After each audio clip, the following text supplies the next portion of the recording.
Democracia M y Democracia TV presentan Diálogos con Francisco Rocha. Diálogos. Diálogos.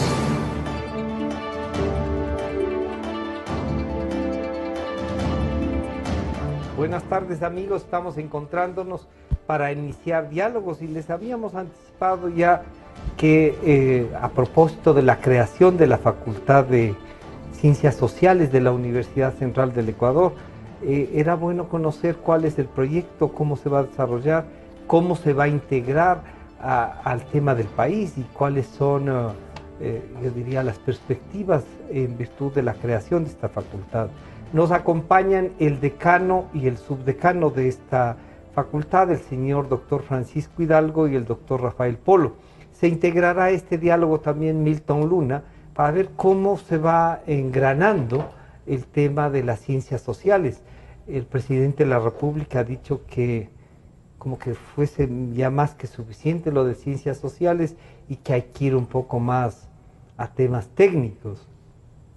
Yo debo decir que apuesto todavía por las ciencias sociales y la técnica viene después de que resolvamos los temas sociales. Así que buenas tardes, bienvenidos Francisco, buenas tardes. Un gusto. ¿Cómo vamos? Bueno, felicitaciones a los dos. Y la primera, las motivaciones y la aceptación de la universidad para que ustedes hayan creado la Facultad de Ciencias Sociales, ¿no? Era lo que se llamaba Ciencias Humanas antes. Bienvenido, buenas tardes. Buenas tardes. Sí, a ver, el origen está ligado a la Escuela de Sociología y Política, que justamente este año, 2017, estamos conmemorando los 50 años de fundación. De la Escuela de Sociología y Política en julio del 67. Estamos conmemorando los 50 años y, digamos, es la necesidad que tiene la Universidad Central, que es una universidad grande. Estamos hablando de 20, 21 facultades, estamos hablando de 35.000, 38.000 estudiantes y era necesario desde hace algún tiempo atrás y fue importante concretarlo que una universidad de esa magnitud, la segunda más numerosa del país, quizás la más importante, tenga un espacio fuerte para el debate sobre ciencias sociales y humanas, no solamente pensadas en sí mismas, sino también para el conjunto del debate sobre el desarrollo universitario. Una de las cosas que se solía, Rafael nos contaba qué escuelas se integraban, pero una de las cosas que uno planteaba en el debate de la academia es cómo estudiar la realidad del país y cómo desde la universidad puede trasladarse a esa realidad para trabajar juntos. ¿Ese es un plan de ustedes también? O sea, en primer lugar se trata de poder consolidar un proceso de formación en ciencias sociales. Sí, la idea es más o menos rápidamente que la Universidad Central pueda ofertar, además de las actuales carreras de sociología, de política y de trabajo social, pudiera presentar más o menos rápido carreras de historia, de antropología. También estamos hablando de relaciones internacionales, de geografía, de arqueología, de filosofía. También. Arqueología no tenemos, ¿no? Claro, no tenemos. Y habían estado en las universidades católicas o salesianas, habían estado historia y antropología, pero no en la Universidad Estatal Pública. Entonces también de alguna manera es asumir desde el espacio estatal público, desde el espacio laico, el proceso de formación en historia y antropología. ¿Y no van a quitarle cosas a la Facultad de Filosofía? Es porque que ahí estaba historia y geografía, por ejemplo. Pero como pedagogías. Como pedagogía. O sea, esta va a ser como ciencia pura, entonces. Claro. Es decir, en pedagogía aprendían profesores de historia para enseñanza media, profesores de filosofía para enseñanza media y así sucesivamente. ¿No es cierto? Lo que se trata es de tener un espacio de reflexión y de debate sobre el tema de la historia y la cuestión de los devenires del país, igualmente sobre el tema de antropología, filosofía, etcétera. Rafael, también hay una posibilidad entonces de que ustedes académicamente propongan algo que se está haciendo necesario y en el país, además de sociólogos, de trabajadores sociales, que se plantee la idea de tener un doctorado en estos. ¿Qué posibilidades tienen y hacia dónde están apuntando? Bueno, Bienvenido, gracias, buenas Francisco, tardes. por la invitación. A ver, en este momento estamos arrancando en la Facultad de Ciencias Sociales y Humanas que buscamos que sea un centro de reflexión. ¿Sí? De centro de reflexión, de diálogo y de investigación. ¿Sí? Es decir, para nosotros es importante que sea la investigación la que permita el diálogo, la que abra la polémica, y una investigación que cuestione, pero al mismo tiempo que muestre, objetive, cuáles son las estructuras sociales, las estructuras del poder, las imbricaciones que se dan en ellas, las formas de los modos en cómo se conforman las élites, la hegemonía, y a partir de lo cual poder elaborar cuestionamientos, críticas. Eso por un lado. Lo segundo, la facultad se propone incorporar los debates latinoamericanos actuales en ciencias sociales a través de seminarios, pero sobre todo a través de programas de posgrado, en los que buscamos tener maestrías y doctorados. Como estamos recién arrancando, nuestra intención es arrancar con 2 o 3 programas fuertes de maestrías y un programa fuerte de doctorado. Hasta por ahora estamos conversando sobre el tema.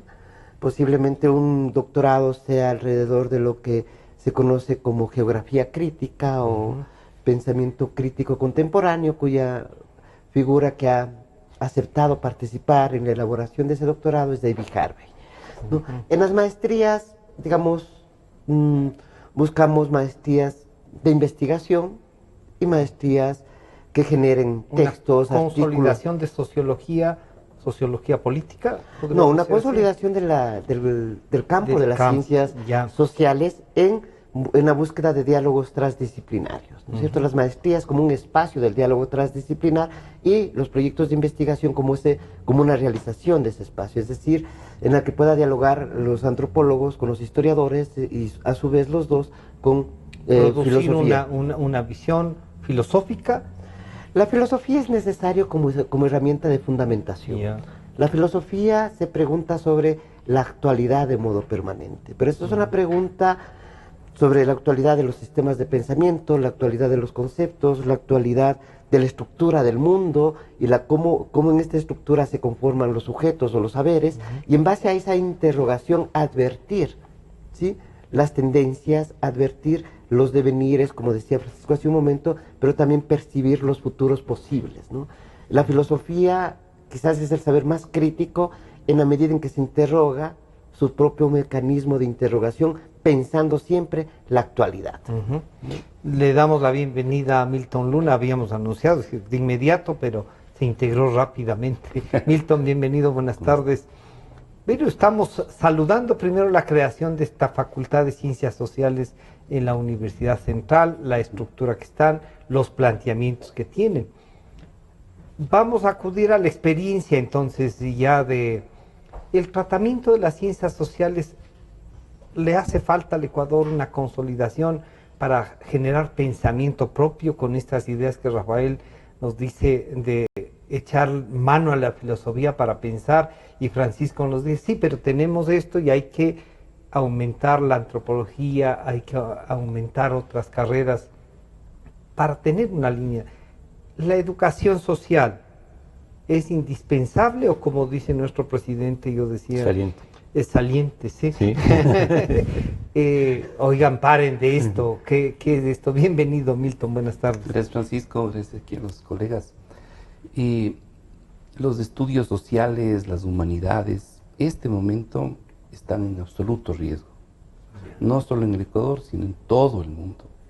¿Y por qué están en riesgo? Porque a partir del estudio de las ciencias sociales se apunta básicamente, si son bien concebidas por supuesto, sobre todo a la construcción de pensamiento crítico, a la relación y compromiso que se puede establecer con el contexto, con la sociedad.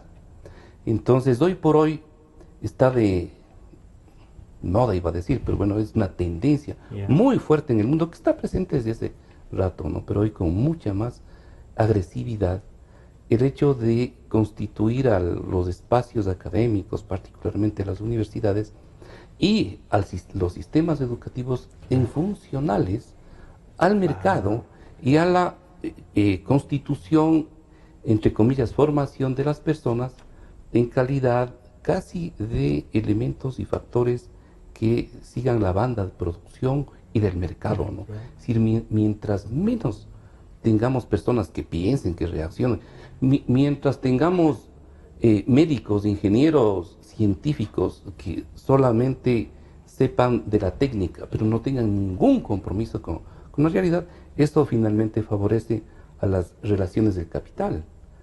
Y hoy por hoy, por eso digo, es un riesgo en el mundo. Yeah. El año anterior salió una noticia escalofriante, muy fuerte, donde se decía que el ministro de Educación del Japón recomendaba, no solo recomendaba, es una decisión de gobierno, la anulación de todas las humanidades, más bien dicho, de las humanidades en todas las universidades. Entonces, del Japón. Yeah. Pero si uno recorre la historia y viene a América Latina, uno ve que bajo otro tipo de mecanismos hay una suerte de conspiración diseñada para reducir la presencia de las humanidades y de la reflexión y de la investigación social. Menos presupuestos, en nuestro caso prácticamente se redujo a cero el financiamiento de becas de este gobierno ¿sí? de la Revolución Ciudadana, cero para estudios sociales, para sociología, para historia, en fin. Cierta presión que hicimos del contrato social, algo se logró que coloquen recursos de becas, porque era una estupidez finalmente, para educación. Pero no demás, nada. O el financiamiento de becas en sociología o en lo que fuera, pero funcionales y pasando de alguna manera el censo y el visto bueno de la autoridad. Entonces, yo creo que el tema de las ciencias humanas, las ciencias sociales, en este caso, fomentar una facultad de ciencias sociales y humanas en la Universidad Central era y es, yo creo que una reivindicación básica y absolutamente necesaria para el país en términos precisamente de esto, de fomentar y desarrollar el pensamiento crítico y el compromiso con la sociedad, que es lo más importante, porque tú puedes tener una universidad para tal cosa que generalmente va dirigido hacia eso, o una universidad comprometida con su país, con su sociedad. Que abre todas las posibilidades. Por supuesto. Y la tendencia, lamentablemente, es que esa universidad o esa educación más comprometida está sufriendo los embates y ataques muy fuertes, ¿no? Incluso desde los propios estados. Por eso yo creo que esta iniciativa, yo creo que es, esta política y esta acción es muy, muy importante y que tiene que ser respaldada por todo el país. Francisco, bueno, entonces aquí hay un reto, y le decíamos a Rafael la vez anterior que estuvimos discutiendo otro tema, que el reto de, claro, demostrar para qué nomás sirve pasa también por llevar a profesionales de otras carreras a tomar una especialidad en la facultad. Por ejemplo, tomando lo que nos decía Milton, médicos que vengan a especializarse también en temas sociales, además de ser médicos. Sí, me parece que son algunos desafíos. Primero, digamos, es un paso muy importante de la universidad y también del sistema universitario. La aprobación de la facultad atravesó dos barreras, digamos. La primera fue la aprobación interna de la universidad y la segunda fue la aprobación del Consejo de Educación Superior. Atravesamos ambas barreras, llamémoslo así, además con buena calificación. El documento que trabajó la comisión en la que estuvimos con Rafael, destaco los nombres de Marcelo Bonilla, de David Chávez, digamos, fue un documento sólido que permitió una importante aprobación. Primero. Segundo, digamos, es la segunda facultad en las estatales públicas del país respecto de ciencias sociales y humanas. Digamos, en Guayaquil, sociología y política están en jurisprudencia. Como era aquí antes, claro, también, ¿no? Hace poquito. En Cuenca están en economía. ¿Ya? Entonces, sí es una novedad. En la ESPOL hay una facultad de ciencias sociales, pero más pensada en lo administrativo. Digamos, quizás habría ahí un contraste muy importante, comparar cómo está mirando la ESPOL, la facultad de ciencias sociales, y cómo lo estamos mirando nosotros, ¿no es cierto? Ese es un primer elemento. Un segundo elemento es una capacidad de repercusión a lo interno de la Universidad Central. Ah, La Universidad Central tiene una importante historia, tiene la más importante facultad de medicina del país. Ajá. Eso nadie lo duda. Sí, ¿no? Tiene Además, muy importantes... reconocida en todo el mundo, Así es. diríamos, ¿no? Para decir, Así es, sin lugar a Sí, dudas. sí. Tiene muy importantes facultades del propio derecho, de economía, de arquitectura, de agronomía. Entonces hay un desafío, ¿no es cierto? Es decir, colocar el debate de las ciencias sociales y humanas en diálogo con las otras técnicas facultades y especializadas, digamos. Exacto. ¿sí? Ese es un debate muy importante, porque lo que sucedió en los últimos 20 años es que de alguna manera se encerraron. Segundo. Tercero, es de alguna manera friccionar el sistema de facultades feudales que existen en las universidades estatales en general. Y yo diría en general en el sistema universitario. Cada facultad es una cosa, mundo aparte. un mundo aparte. Y creo que ese es un desafío, de qué manera hay una integración y una articulación.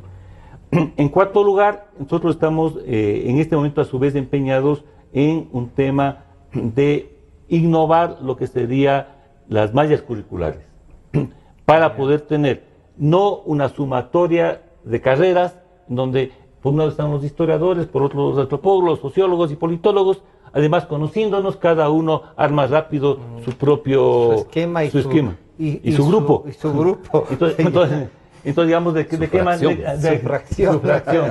Entonces, ¿de qué manera tú desde el inicio presionas para porque que se articulado? Entonces, estamos diciendo, vamos a una facultad donde tengamos un fuerte tronco común para el conjunto de las carreras, materias optativas, de tal manera que estudiantes puedan, digamos, además, incluso interrelacionarse. Exacto. ¿no?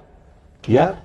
Y en un tercer momento, ¿no es cierto?, pensar en una posibilidad de que, a su vez, estudiantes de otras facultades puedan ir a estos estudios y viceversa, ¿no es cierto?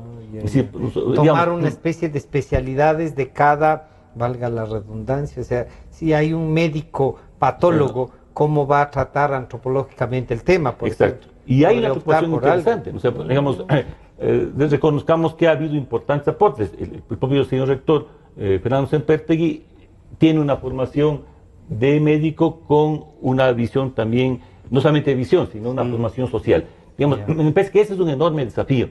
Claro. ¿Ya? Y si bien existe lo que Milton plantea, ¿no es cierto?, una tendencia por arriba de segregar o eliminar las ciencias sociales, yo creo que hay una realidad que plantea ese desafío.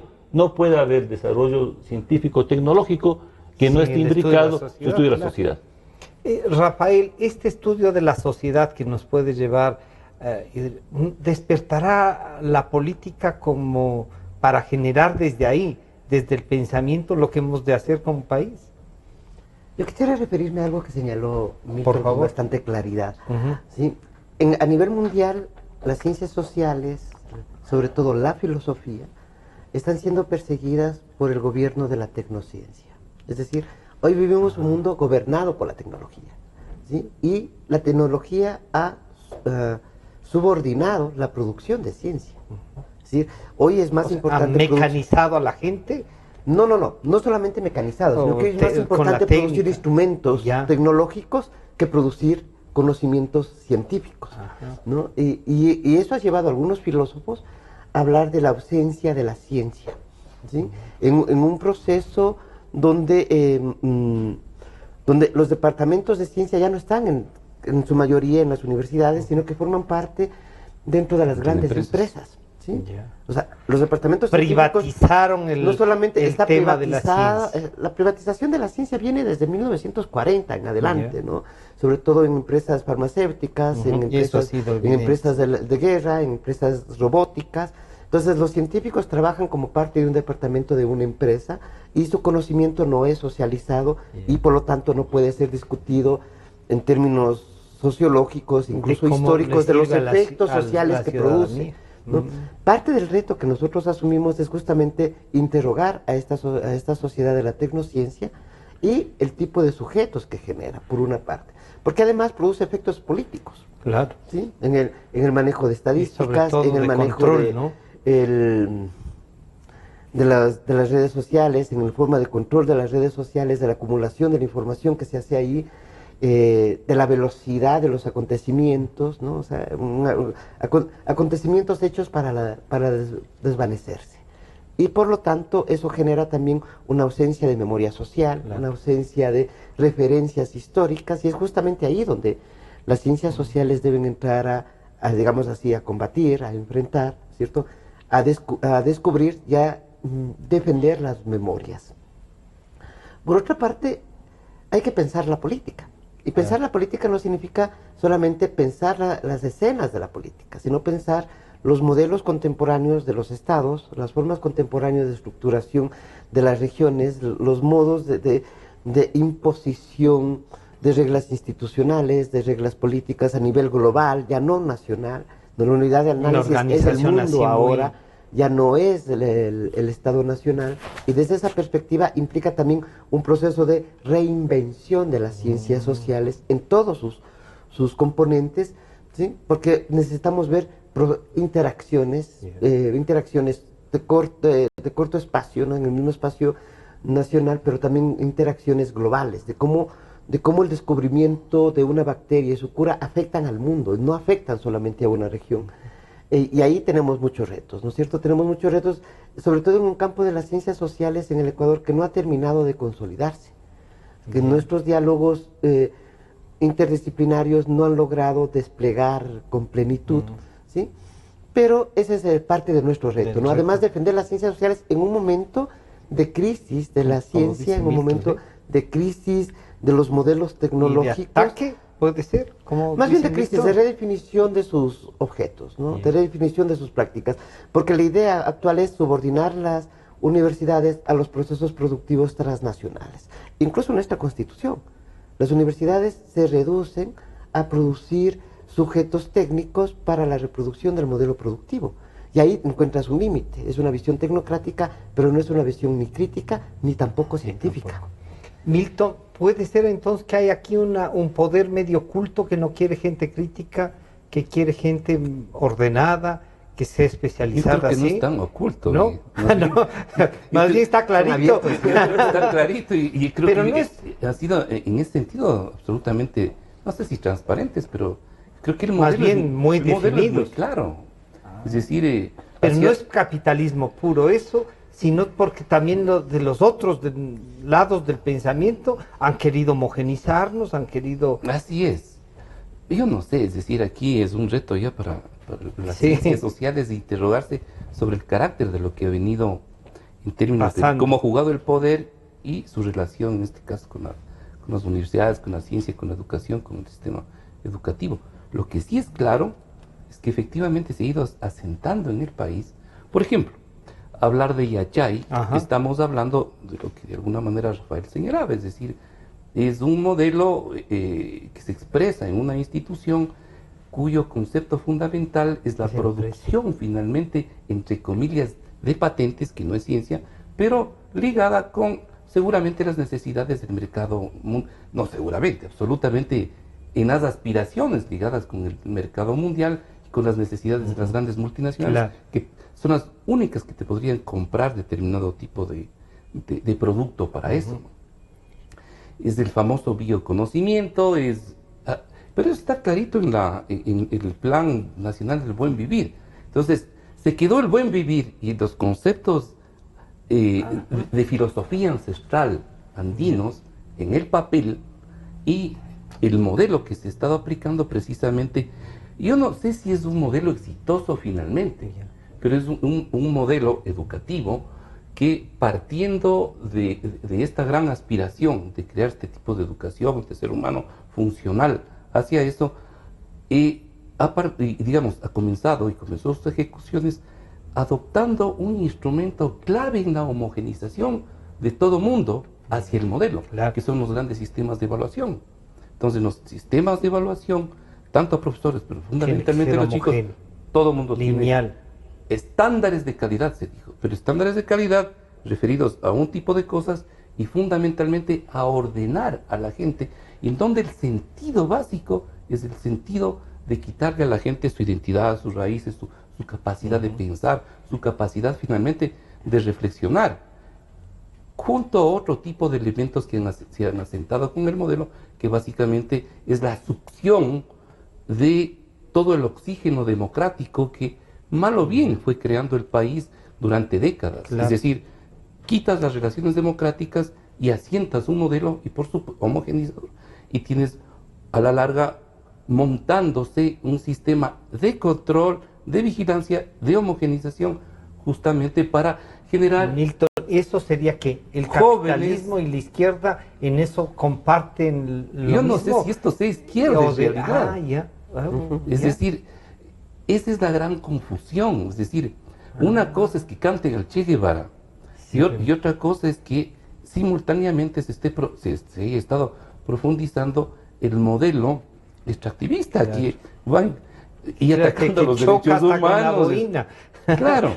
Entonces, a mí me parece que esa nube que se ha creado, esa cortina que se ha creado a partir del uso de las banderas de la vieja izquierda, o izquierda no tan vieja también, es decir, símbolos, canciones, parafernalia, tras de esto está oculto lo más sagaz y duro del modelo extractivista, de parte del modelo neoliberal, pero también de una chanfaina que hay ahí con otro tipo de expresiones de promoción y defensa del capitalismo. Pues entonces, yo creo que nos hace falta reflexionar estos 10 años a la luz precisamente de poder caracterizar qué ha estado tras del famoso socialismo del siglo XXI, ¿no? O sea, Y la función la que ha ido tarea es cumplir. descubrir. Claro. Creo que tenemos muchas pistas, ¿no? Pero yo creo que es más complejo aún.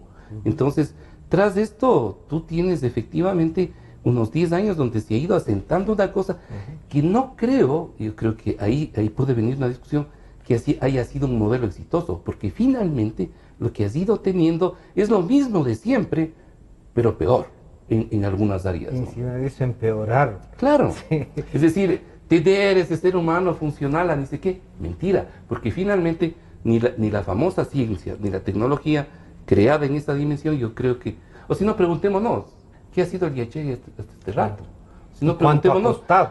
ve el tema de la crisis de la formación de los técnicos en las escuelas politécnicas en el país, es decir, el propio acento por lo general, en la crisis del propio sistema educativo universitario y nacional. Es decir, mucha plata, mucha parafernalia, mucha arrogancia. Alguien ponía el ejemplo ¿no? de ese famoso satélite que le mandaron a circular. Sí, bueno. Eso es Pegaso. Ese es una cosa de 30 centímetros que nos hicieron creer que era una cosa impresionante. Dijeron que era el ingreso del Ecuador a la era espacial, sí. Eso fue Pero el es una discurso, burla, ¿no? ¿no? Eso es Creo una que es una burla Claro. total. Y además se cayó al mes. Pero llevaba el CD con los 30 compañeros, el nombre de los 30 compañeros scout del señor presidente saliente, como diría Francisco. Claro, entonces añadámosle esta suerte de, no sé, sea tropicalismo, no sé, es decir, de esa excesiva capacidad de exhibición que se expresa en el monumentalismo, en una cantidad de cosas que han pasado en el país, que le quitan incluso ese nivel, entre comillas, de seriedad que podría tener Claro. un modelo así Que súper debería neoliberal, tener. en fin. No, aquí es eso combinado con lo barroco, ¿no? Con esta cantidad de cosas, con esta cantidad de adornos, que a la larga le restan efectividad a las intencionalidades de algunos de los modernizadores en términos En el de la discurso, modernización del ya. capitalismo, que son los que diseñaron algunos programas y los que han brindado una suerte de subcontingente para que esto se haya dado. Esto, que hay que descubrir qué es. Y les vamos a dar entonces ese reto a la nueva Ese es facultad, ¿no es cierto? Claro, Ese es tenemos un que ir reto, pero juntos. vamos a hacer un pequeño corte y de inmediato regresamos. Está Francisco Hidalgo, Rafael Polo y Milton Luna. Las ciencias sociales como un nuevo reto para estos próximos 10 años. ¿Será que también dura? Ya volvemos enseguida. En un momento regresamos con Diálogos por Democracia M y Democracia TV. Democracia, sobre la emergencia de gas y energía que se está viviendo en la costa Caribe. Democracia. Rusia retoma críticas por retenidos en base naval de Estados Unidos. Democracia. Formulé el primer pedido histórico de perdón a las víctimas de las graves violaciones de los derechos humanos. Democracia. Solo noticias. Sentimos lo que la gente siente, amor, desamor, alegrías inmensas. Decimos lo que la gente quiere, pasión, discusión, democráticamente. Democracia, la radio de la gente. Democráticamente, la radio de la gente. Democracia, la radio de la gente. Democracia. Desde el Distrito Metropolitano de Quito, Cadena Democracia, la radio de la gente. Francisco Rocha está de vuelta con Diálogos por Democracia M y Democracia TV.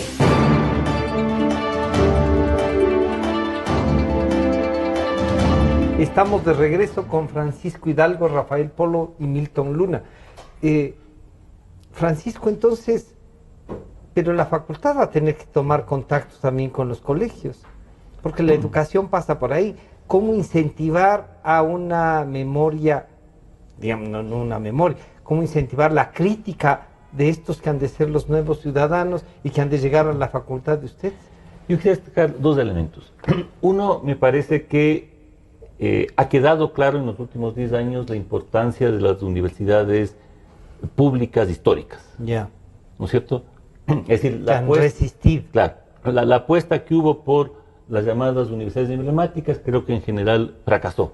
¿Ya? Porque no se puede formar universidad en 5 años, 10 años. Ya. Eso requiere un proceso histórico. Bien pudieron haber reforzado las que tenían. Evidentemente, ¿no es cierto? Es decir, estamos ante un sistema universitario público importante que debe ser fortalecido. ¿Ya? Digamos, creo que es muy importante abrir el espacio del debate sobre reformas a la Ley Orgánica de Educación Superior. Es el momento, sí. Yo creo que es el momento. Es el momento. Y, digamos, en la perspectiva de que el gobierno de las universidades jueguen un rol más fuerte el propio cuerpo universitario. Porque tal cual está armado ahora, la dirección es desde afuera. Ya, me parece que es un primer elemento. Tienen hasta gerentes, pues ahora, ¿no? Claro, sí, claro, sí. Claro, es decir, el ejemplo es Yachay, y no es universidad, es ciudad del conocimiento, es Yachaytec. Ya. Acá estamos en la Universidad Central del Ecuador, y son dos ámbitos distintos, primero. Segundo, me parece que es muy importante rescatar raíces, rescatar nuestra propia historia, ¿no es cierto? Es decir, no pretendemos fundar nuevamente país, ni la universidad, ni las ciencias sociales. O sea, reconocemos nuestras raíces, reconocemos nuestra historia, reconocemos aportes que en el campo de la sociología vienen desde como 100 años atrás. Hablemos de Pío Jaramillo Alvarado, hablemos de Ricardo Paredes, hablemos de Manuel Agustín Aguirre, hablemos de Juan Isaac Lobato, hablemos de quienes estuvieron ya en la formación de nuestra unidad académica. Hablemos de Alejandro Moreano, hablemos de Milton Benítez, de Iván Carvajal, de Julio Echeverría. Es decir, no se trata de fundar nuevamente, se trata también de reconocer nuestras raíces y en ese reconocimiento también mirar cuál es el desarrollo del país que no solamente prevemos, sino que toca en este momento enfrentar. ¿Ya? Entonces me parece que esos son elementos muy importantes que están en la discusión. Lo otro es este fortalecimiento de las universidades estatales públicas, no solamente como elaboración de técnica, sino también como una reflexión crítico, claro, como una reflexión respecto del desarrollo humano, del desarrollo del país. Yo creo que ahí están nuestros desafíos. Creo que en general en la juventud hay un aporte. ¿Sí? Un detalle nuestro es que, bueno, entre otras razones, pero nuestra carrera de política tenía hace 15 años en su conjunto 100 estudiantes. Ahora estamos con una carrera de política que está en 250 estudiantes. Ha habido un crecimiento y en algún momento se pensó y se hablaba de que había que eliminar la carrera de política porque eran muy poquitos. Hoy se ha consolidado esa carrera de política, hay una consolidación de la carrera de sociología, es importante el trabajo que está realizando trabajo social, tienen una importante experiencia de trabajo de campo. Estamos hablando de una carrera que tiene una revista 40 años, la revista Ciencias Sociales de la Universidad Central del Ecuador conmemoró el 2016 40 años de publicación. Hemos hecho el 10º Congreso Ecuatoriano de Sociología y Política. Es decir, que los ecuatorianos reflexionemos sobre nosotros mismos. Esto es muy importante. Porque podemos reflexionar sobre los demás, pero al igual que se decía que lo más complejo del ser humano es conocerse a sí mismo, también lo más complejo de una nación es conocerse a sí misma.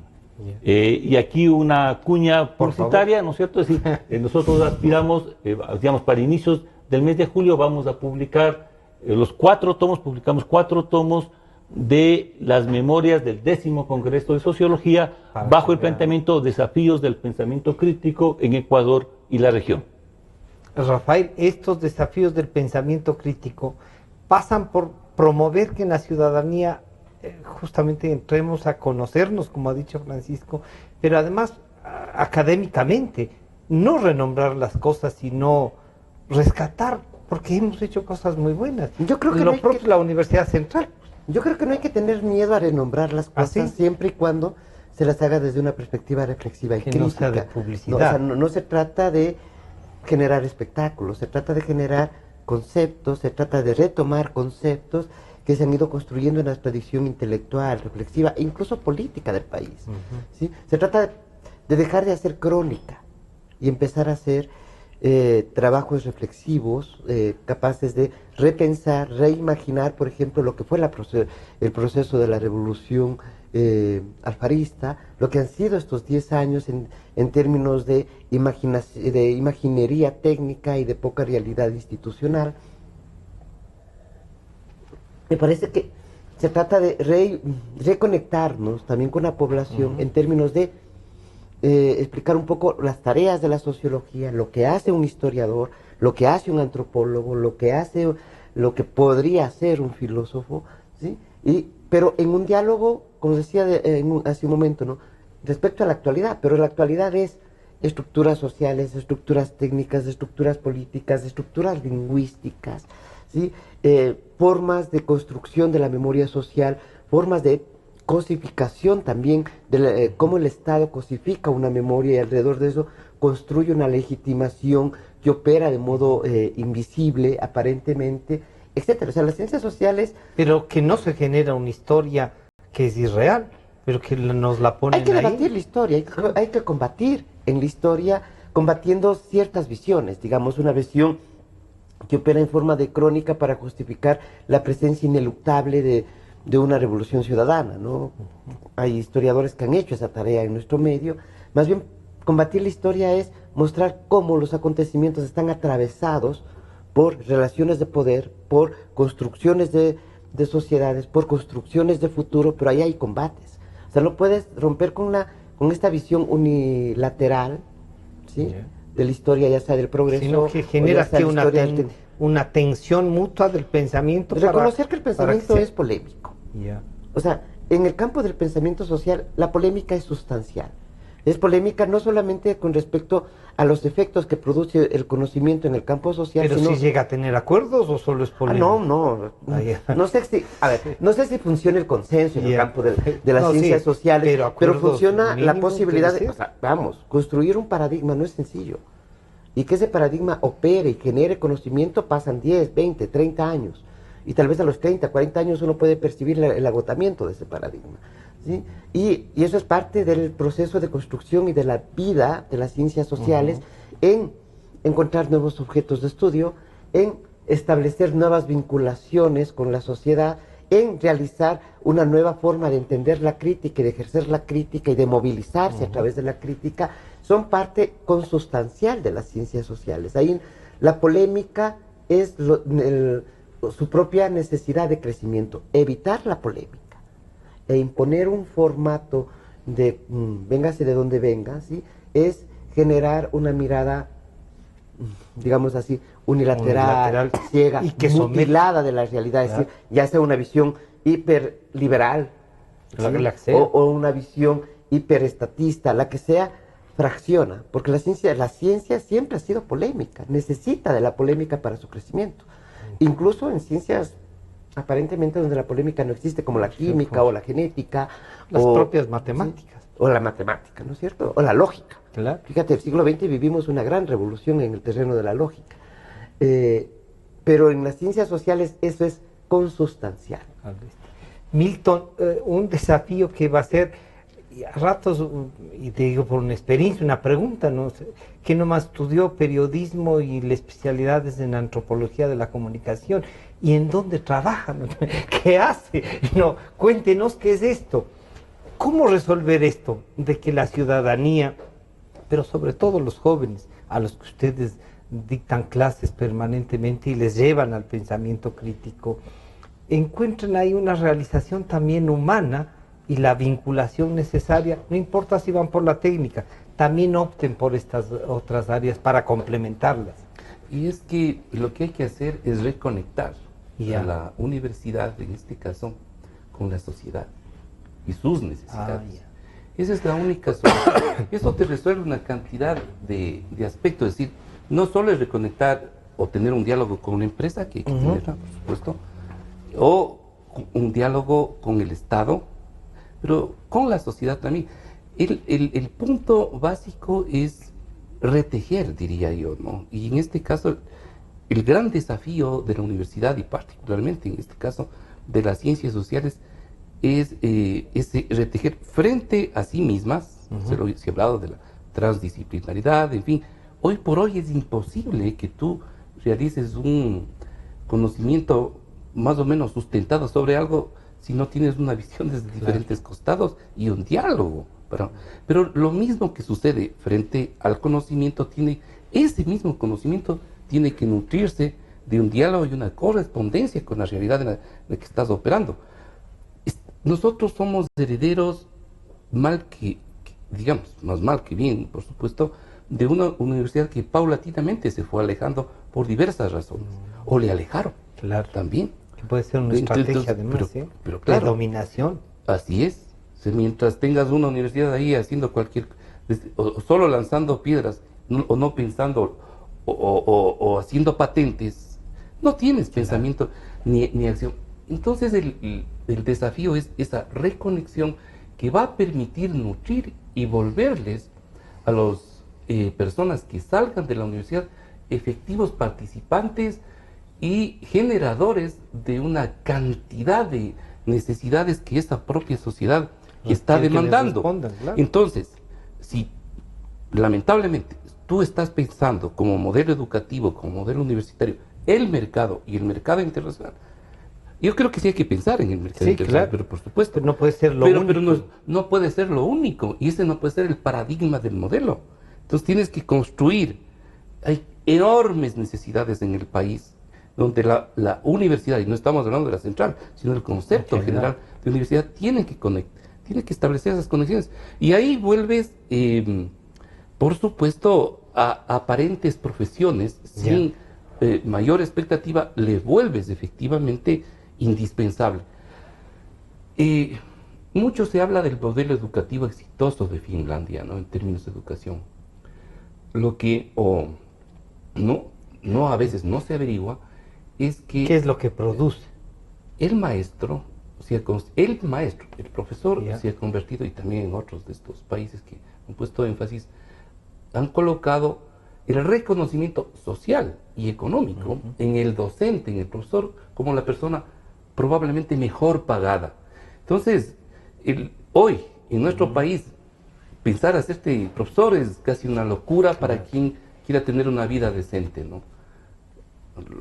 Hay muchos utópicos que queremos ser profesores y nos hacemos profesores. Pero si hay un énfasis, una presión desde la sociedad y un recoger desde el Estado y desde los diferentes actores de determinado tipo de profesiones, obviamente recolocas y estableces esta conexión. Y en este caso yo creo que probablemente lo más interesante es cómo la sociedad finalmente establece sus prioridades. Y pero ahí un reconocimiento así, haríamos que sí ha mejorado, por ejemplo, los ingresos de los profesores. Yo creo que hay que reconocer en parte que algunos de los factores de reforma implementados en los últimos años sí logró presionar y mover, entre ellos el tema del escalafón como una medida de presión. Pero, que en su conjunto esto esté generando factores extraordinariamente positivos, yo creo que hay que evaluar todavía. Pero sí hay elementos importantes de revalorización, al menos de la docencia. Cruzado, lamentablemente, con factores negativos, que es la fetichización de los PhDs, de las maestrías, en fin, que ya se volvió casi una cosa innegociable de no tenerlo. En fin, es decir, esto te lleva a otro tipo de problemas. O sea, hay elementos de las políticas interesantes que tienen muchas veces su correlato en factores que han sido negativos para el propio proceso educativo en general y su desarrollo positivo, ¿no?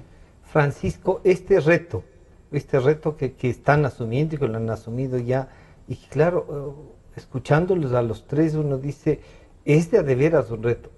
Pasa porque ustedes eran capaces de plantear, por ejemplo, la reforma al sistema de universidades, a cómo se está calificando, al libre ingreso. ¿Habrá libre ingreso? ¿O cuántos puntos hay que tener para llegar a la facultad de ustedes? ¿De dónde nomás pueden venir? Esas cosas van a plantear, ya son menos líricas, sino más prácticas. ¿Serán capaces de generar ustedes un proyecto de reformas que con la realidad que viven puedan plantearle al país? Sí, me parece que, a ver, son dos cuestiones, ¿no? ¿Ya? La primera es, y nosotros estamos empeñados en eso, es en abrir en este momento el debate respecto de políticas públicas universitarias y respecto de, en concreto, reformas a la Ley Orgánica de Educación Superior. Me parece que ese es un elemento que es muy importante. Eso implica poner en cuestión los temas de ingreso e inclusividad en la universidad. Tiene que ver con relación de la calificación de las universidades. El famoso ranking, eso es una cuestión de las que hay que acabar, porque eso no ayuda a efectivamente mover a las universidades, sino que pone otro tipo de parámetros, ¿no es cierto? En tercer lugar está la actividad docente, ¿no es cierto? De qué manera nosotros incentivamos un proceso docente investigador, que es un tema crucial. En cuarto lugar, me parece a mí que está el tema del gobierno de las universidades. Yo diría, está ingreso, inclusión, está el tema de la evaluación de las universidades, está el tema del docente universitario, no solamente como formador, sino como investigador, y está el tema del gobierno de las universidades, en donde se vuelva a dar un rol fuerte a las propias universidades en el debate de sus destinos. Este me parece que es un primer elemento.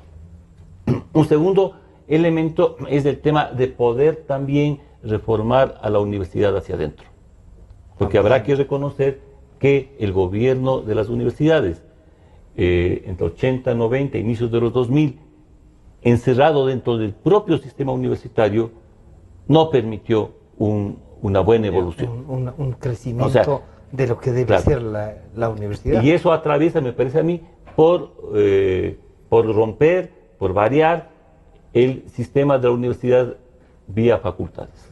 Creo que, por lo menos en el caso de las universidades estatales públicas, hay que mirar de una manera mucho más disciplinaria, mucho más interdisciplinaria, el tema de facultades. Evitar que se vuelvan feudos, y eso empieza porque nosotros mismos tengamos el compromiso de no volvernos otro feudo, sino de y en esto de feudo también ha habido incidencia política. ¿Crees que eso que ese feudo a ratos político de sectores que llegaron ahí, quisieron perennizarse sin permitir el pensamiento de los otros. Claro, también la Universidad Estatal Pública atravesó por un problema muy grave. O sea, político e incluso a veces... que le permitió a este gobierno hacer un discurso contra la universidad. Claro, entonces no hay cómo volver a esas viejas prácticas. Hay que renovar a la universidad de manera interna. Y eso atraviesa por el tema de investigación y atraviesa por el tema de mirarse hacia la sociedad. Porque es muy fácil encerrarse en sí mismo, volvernos castillos que solo nos miramos entre nosotros mismos y no somos capaces de mirar. O sea, ¿cuáles son las preguntas que nos plantean? Me parece que esas preguntas que nos plantean nos las da la sociedad, nos las dan los procesos concretos en movimiento. Rafael, entonces el planteamiento puede ser desde la misma universidad un planteamiento de una nueva visión universitaria que hace falta, pero también que el Estado intervenga hasta qué punto. Ahora estamos viviendo... Porque alguien hay que controlar también. Pues, a ver, no le pongamos calificación, pero que alguien ha de vigilar que lo que se esté haciendo sea en favor de, no como ha dicho Francisco, que se vuelva a convertir en feudo. Bueno, hay muchos retos, ¿no? En el concepto mismo de universidad hoy a nivel mundial está siendo profundamente discutido. Sí, el modelo de la universidad que surge, creo que en el siglo XIII, XIV, ¿sí? En la actualidad está siendo frenado, ¿sí? Y está pensándose en otro tipo de universidades. Hay propuestas de gente de Colombia, de la Universidad NOM, hay la propuesta de una universidad interdisciplinaria vía redes, como lo hace Instituto 17 en México, y tú puedes encontrar varias propuestas de reimaginar la universidad, pero reimaginar la universidad también implica reconocer el nuevo mundo que estamos viviendo, ¿no es cierto? Este mundo donde el capitalismo ahora parece como el único horizonte posible, y frente a eso las universidades deben preguntarse si ese es el único o hay otros elementos. El pensamiento crítico, entre otras cosas, surge con la necesidad de recuperar la utopía. Pero no la utopía como una imaginería, sino la utopía como una crítica a la actualidad, para mostrar las contradicciones contradictorias que hay ahora y sus posibles devenires. Lo otro, en la universidad sí es necesario, sin ejercicio de la crítica, la institucionalización de corte hacendatario, como señalaba Francisco usando el concepto de feudalismo, ¿sí? Es muy posible. En nuestro país las estructuras subjetivas de la hacienda siguen operando, y lo operan en todas las instancias, desde la economía, el aparato estatal, desde las universidades al mundo del arte, ¿no? Operamos todavía con categorías de hacienda. Cuando el dueño de algo cree que porque es dueño puede hacer con los guasipungueros lo que quiera. Estos 10 años han mostrado eso. Estos 10 años han reactivado estas y alguna gente se ha asumido eso, ¿no? Estas subjetividades excluyentes en los juegos de la inclusión. Se ha radicalizado y polarizado el racismo, se han fomentado nuevas formas de estamentalismo ligados a la meritocracia. Es decir, el mundo de la hacienda se ha modernizado. Se ha modernizado ya. No, Milton, lamentablemente se nos está yendo, se nos fue el tiempo. Pero claro, yo saludo primero a ustedes dos, les deseamos éxitos, que el pensamiento que tienen para producir más pensamiento para el Ecuador se cumpla. ¿Qué deberían? Te daría, yo te voy a meter en problemas. ¿Les darías unos consejos de qué más hacer? Además del aporte permanente que hace, no solo en la cátedra, sino en este acuerdo de la educación que mantienen, que se llama Pacto por la Educación. Contrato social por la educación. Y esto pasa por un análisis también. Sí, por supuesto. Es decir, nuevamente yo creo que yo no voy a dar ningún consejo, por supuesto, aquí los colegas son suficientemente capaces, inteligentes y vienen generando su propio proceso muy importante. Tanto que consiguieron facultad. Claro. Más bien yo diría, es el momento de derrumbar muros y establecer contactos y diálogos, ¿no? Es decir, Yo vengo de mi experiencia más bien académica, vengo de la creación, fundación y supervivencia de un espacio que por el momento es el único, va a entrar en disputa ya en la Universidad Central, claro. bien vamos a competir. Se creó una escuela de formación de historiadores, de investigadores puros, digamos así, sin otra regla, que fea de la palabra, pero en la Católica en 1900, en la década de los 80, ¿no? Y hay una experiencia de más de 30 años y justamente estamos en un serio proceso de reflexión bajo una pregunta que tiene que ser común, y por eso creo que hay que derrumbar las paredes y establecer los diálogos y los proyectos conjuntos de investigación y de acción. ¿Para qué la historia en este país? Y justamente esto es tan relevante como la historia en este país. Y esto uno se interroga más aún, y seguramente te dejo un tema para un programa ya para los próximos días, que todo el sistema de archivos y del sistema del Archivo Nacional parece que lo quieren trasladar a Montecristi bajo esta figura. ¿No? Entonces...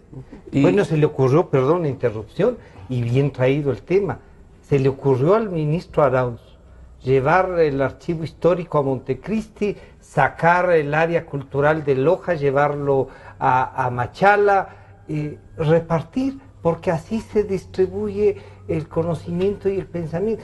O sea, el señor Arauz, ministro de Cultura, cree que el Instituto de Patrimonio debe tener alguna otra cosa que no sea patrimonio, y que el conocimiento se reparte como que fuera en cajas. Claro, y ahí viene la hacienda. Ya. Nuevamente son los repartos de indios, las divisiones. Claro, es decir, es ese pensamiento precapitalista que está presente en todas nuestras relaciones. Y hoy, lamentablemente, desde el Estado está siendo diseñada una cantidad de políticas con ese tipo de visión. Por lo mismo, el desafío que este momento tienen las humanidades, tiene la universidad reivindicando el tema de la autonomía, que me parece absolutamente central dentro del aprendizaje que debemos realizar en estos últimos años, y viene de la necesaria conexión que debemos tener con nuestra sociedad, ¿no? En un diálogo permanente, no desde la jerarquía y de los PhDs yendo a más o menos a darles la mano a los... No, desde una universidad sensata, digamos, estableciendo un diálogo con su realidad. Y esto yo creo que va a cambiar precisamente las dimensiones de cómo podemos construir nuestro propio proceso universitario, no solo en función de un plan nacional de desarrollo, que creo que hay que hacer, por supuesto, conexiones con el diálogo con el sector empresarial, que me parece importante también, pero sobre todo con la sociedad. Yo creo que esa visión que estuvo en la segunda reforma universitaria debe recogiendo y en el pensamiento de Hernán Malo, creo que es uno de los grandes pensadores del tema universitario, creo que tiene que ser hoy rediscutido y colocado en una suerte de reinvención de nuestra universidad, sobre todo en medio de la tempestad autoritaria que quizás atenúa un poco su lluvia. Habrá que buscar cómo salimos de esto, que podría dejarnos algunas secuelas del comportamiento, ¿no? Tendrán cuidado el presidente y te pueden decir, no, ya no es Correa, pero no sabemos. ¿Sí? ¿Puede quedar alguna tara? Esperemos que Espero no. Que no. No, yo creo que es muy probable que sí. Ya. No nos mintamos. Claro, pero digamos, aspiremos a que precisamente con todas estas... Sí, yo creo que hay que recuperar las fuerzas y aspiraciones y esta mente libre que también existe en el país, ¿no? Bueno, yo quiero decir que, o sea, una nueva política de ideas tiene que venir, pues. ¿No es cierto que ese es un reto? Y que no solo sea ideas para quedarnos, sino para avanzar. Éxitos a ustedes en la facultad. Gracias, Milton, por acompañarnos. Compitan bien. Y gracias a ustedes por acompañarnos también. Estará a su disposición nuevamente este programa a partir de las 3 de la tarde a Facebook Live. Muchas gracias por seguirnos. A los amigos de la 920 también, gracias por acompañarnos. Nos estamos encontrando el día de mañana. Hasta mañana. Es la 1.